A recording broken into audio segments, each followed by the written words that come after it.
Assalomu alaykum kanalim obunachilari, videoni oxirigacha kuzatib boring, like bosib obuna bo'lishni unutmang. To'ylarni qanday o'tkazishga oid yangi qoidalar bilan batafsil tanishing.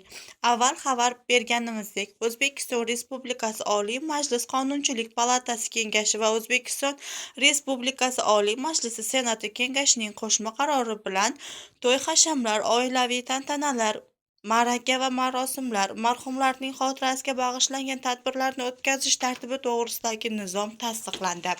Mazkur qaror 2020-yilning 1-yanvaridan kuchga kiradi.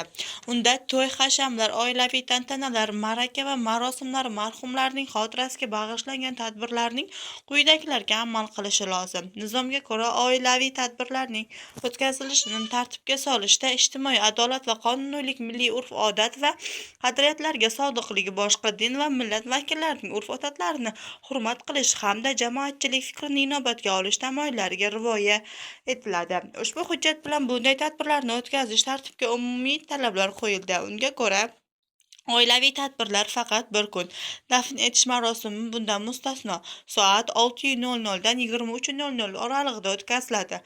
Soat 23:00 dan keyin oilaviy tadbirlarning davom ettirishiga yo'l qo'yilmaydi.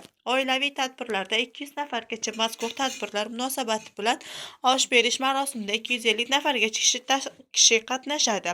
Qo'shaloq to'y-hashamlarda 250 nafargacha, u bilan bog'liq osh berish marosimida 300 nafargacha kishi qatnashishi mumkin.